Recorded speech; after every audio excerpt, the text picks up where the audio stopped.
नमस्कार दोस्तों, आज मैं फिर से हाजिर हूँ एक नई कहानी लेकर, जिसका शीर्षक है गरीब लकड़हारा। भवानीपुर नाम के एक छोटे से गांव में एक गरीब लकड़हारा रहा करता था।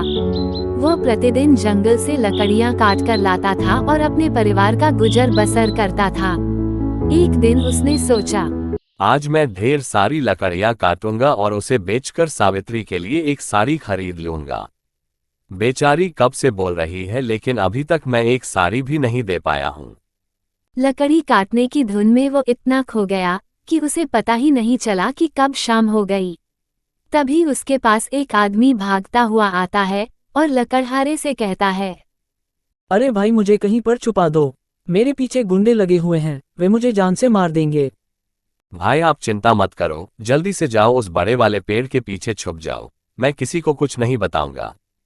उसके तुरंत बाद ही उसके पास दो गुंडे बाइक पर सवार होकर आते हैं और लकड़हारा से, क्या तुमने यहाँ से किसी आदमी को भागते हुए देखा है? नहीं नहीं भाई, इधर तो कोई भी नहीं आया है। इधर तो मैं कब से लकड़ियां काट रहा हूँ। तभी दूसरे डाकू ने कहा, देख लकड़हारा, सच सच बता दे, वरना अगर तेरी बात गलत हुई तो तेरी तो खैर नहीं।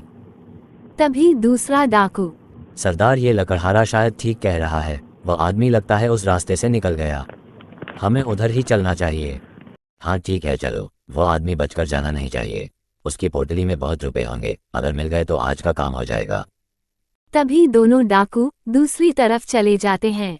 उनके जाने के बाद वो आदमी पेड़ के पीछे से बाहर निकलता है। अरे भाई, बहुत बहुत धन्यवाद आपका। आज तो आपने हमारी जान बचा दी। तभी लकड़हारा बोला, लेकिन भाई, वो डाकू लोग तुम्हें ही क्यों ढूंढ रहे थे? अरे भाई, मैं एक व्यापारी हूँ, हीरे का कारोबार करता हूँ। मेरे पास कीमती हीरे हैं, जिसे लूटने के लिए डाकू हमारा पीछा कर रहे थे और मैं भागते भागते इस जंगल में आ गया। तभी लकड़हारा बोला, फिर तो यहाँ ज्यादा देर रुकना ठीक नहीं होगा। चलो यहाँ से जल्दी चलते हैं। एक काम करो, तुम मेरे साथ मेरे घर चलो, रात भर यहीं ठहर जाना, फिर कल सुबह होते ही चले जाना। वो आदमी लकड़हारा के साथ लकड़हारे के घर चला जाता है।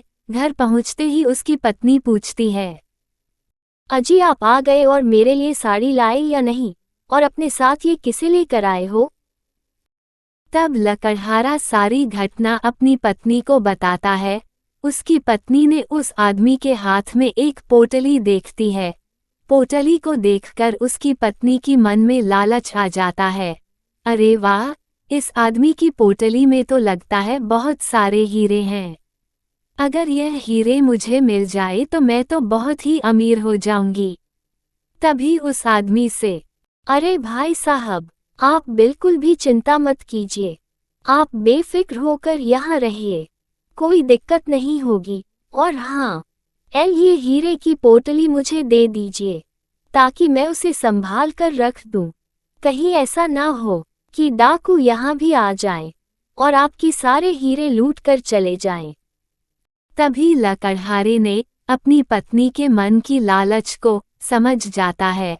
लकड़हारा उस आदमी से, अरे नहीं नहीं भाई, तुम अपना ये पोटली कहीं जमीन में गड्ढा करके छुपा दो, ताकि डाकू अगर आ भी गए तो उन्हें ये पोटली नहीं मिल पाएगी। हाँ हाँ, तुम ठीक कहते हो। इसे जमीन के अंदर ही छुपा देना सही रहेगा। व्यापारी ने जमीन में गड्ढा करके हीरे को छुपा देता है। तभी लकड़हारा बोलता है, भाई अब आप यहाँ थोड़ा आराम कर लो, थक गए होगे। व्यापारी आराम करने लगता है। उसे नींद आ जाती है और लकड़हारा उसकी पोटली की रखवाली करने लगता है। फिर यह सोचते हुए, अगर कहीं डाकू यहाँ आ गए तो व्यापारी के सारे हीरे लूट कर चले जाएंगे।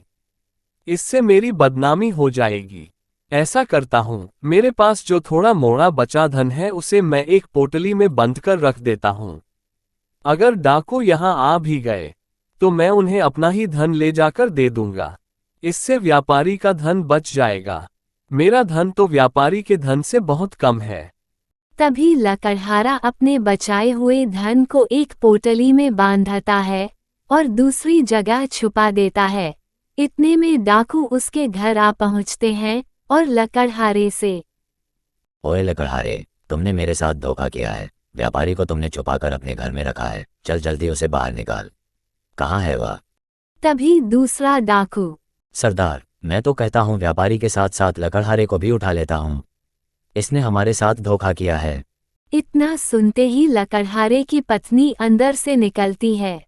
नहीं नहीं, मेरे पति को छोड़ दो, इन्होंने कोई गलती नहीं की है। तभी लकड़हारा भी डर जाता है और कहता है, मुझे छोड़ दो तो मुझे कुछ मत करो, तुम्हें व्यापारी का धन ही चाहिए ना, मैं अभी लाकर देता हूँ। लकड़हारे ने अपना धन का पोटली लाकर डाकू को देता है। डाकू पोटली लेकर खुश हो जाता है। तभी एक डाकू, वाह वाह, हमें तो धन मिल गया, हमारे लिए इतना धन काफी है, चलो अब हम यहाँ से चलते हैं।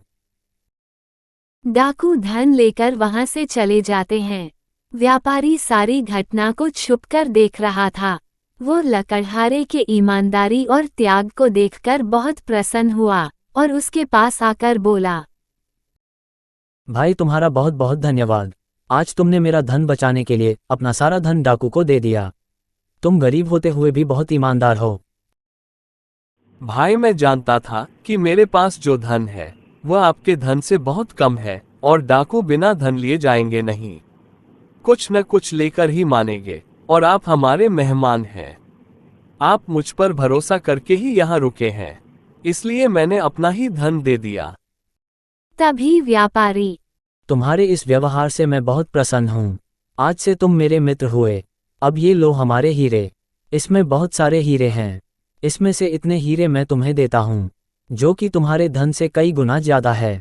अब इसे अपने पास रखो और इससे अपना घर चलाओ, अपना परवरिश करो, और हाँ, अगर कभी भी तुम्हें मेरी जरूरत पड़े तो मित्र समझकर मेरे पास जरूर आना।